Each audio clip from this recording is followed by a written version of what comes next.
Cristiano Ronaldo যেন দারুণ এক প্রকল্পই নিজের হাতে তুলে নিয়েছেন। একটি ম্যাচে একটি গোল তিনি মাঠে নামবেন, গোল করবেন, এটাই যেন এখন নিয়তি হয়ে গেছে। প্রতি ম্যাচেই নিজের নাম তুলছেন স্কোরশিটে, আর এতে করে হাজার গোল হতে এখন দাঁড়িয়ে আছে নিঃশ্বাস দূরত্বে। আর মাত্র 32টি গোল চাই পর্তুগিজ তারকার, তবেই না প্রথম খেলোয়াড় হিসেবে ছুঁয়ে ফেলবেন 4 অঙ্কের মাইলফলক। রোনালদো তো এখন সেই ইতিহাসের দিকেই ছুটছেন। গত রাতেও তো পেয়েছেন গোলের দেখা। ইনজুরি কাটিয়ে মাঠে ফেরার পর তো গোল বন্যা চলছেই। গত রাতে আল আখদুদের বিপক্ষে মাঠে নামে ক্রিস্টিয়ানো রোনালদোর আল নাসর। ক্লাবটিতে যোগ দেওয়ার পর এবারই কোনো শিরোপার দিকে দৌড়ে যাচ্ছেন তিনি। প্রতিপক্ষের মাঠে গিয়ে রোনালদোর দল পেয়েছিল 2-0 গোলের জয়ের দেখা। ম্যাচের 15তম মিনিটে নিজের নাম স্কোরশিটে তোলেন রোনালদো। এটা ছিল তার পেশাদার ক্যারিয়ারে 968তম গোল। আর মাত্র 32টি গোল হলেই তো সবাই দেখতে পাবে ঐতিহাসিক দিন। এই জয়ের ফলে পয়েন্ট টেবিলের শীর্ষে নিজেদের অবস্থান আরও মজবুত করেছে আল নাসর। 28 ম্যাচ শেষে তাদের ঝুলিতে জমা হয়েছে 70 পয়েন্ট, যা নিকটতম প্রতিদ্বন্দ্বী আল হিলালের চেয়ে 5 পয়েন্ট বেশি।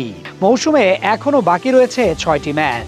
সবচেয়ে উল্লেখযোগ্য বিষয় হলো এই জয়ের মাধ্যমে লিগ ইতিহাসে টানা 14 ম্যাচ জিতে নিজেদের নতুন রেকর্ড গড়েছে আল নাসর।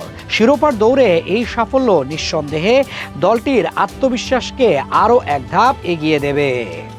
এদিকে আল নাসরের টানা জয়ের এই দারুণ সময়ে ব্যক্তিগত পারফরমেন্সেও আলো ছড়াচ্ছেন রোনালদো। লিগের সর্বোচ্চ গোলদাতার তালিকায় এখন তিনি আছেন তৃতীয় স্থানে। তার গোল সংখ্যা 24টি। তার ওপরে আছেন জুলিয়ান কুইনোনেস, যার গোল 26টি, আর শীর্ষে ইভান টোনি 27 গোল নিয়ে। টানা তৃতীয়বারের মতো গোল্ডেন বুট জিততে হলে শেষ কয়েকটা ম্যাচে নিয়মিত ভালো খেলাই হবে রোনালদোর জন্য সবচেয়ে বড় চ্যালেঞ্জ। তবে সামনে আল নাসরের জন্য অপেক্ষা করছে কঠিন পরীক্ষা। পরের ম্যাচে আল ইত্তিফাকের মুখোমুখি হওয়ার পরই শুরু হবে আসল চ্যালেঞ্জ, কারণ এরপর তাদের খেলতে হবে শীর্ষ 4-এর 3টি দলের বিপক্ষে। আগামী ম্যাচগুলোতে আল নাসরের প্রতিপক্ষ হিসেবে আছে আল আহলি, যারা আছে তালিকায় তৃতীয়তে। আল কাদিসিয়ার অবস্থান চতুর্থ এবং আল হিলালের অবস্থান এখন দ্বিতীয়তে। তাই শিরোপার লড়াইটা যে সহজ হবে না সেটা বলাই যায়। এই ম্যাচগুলোতে যদি জয় তুলে নিতে পারে রোনালদোর দল, তবে শিরোপা জয় নিশ্চিত হবে তাদের, নয়তো জমে উঠতে পারে লড়াই।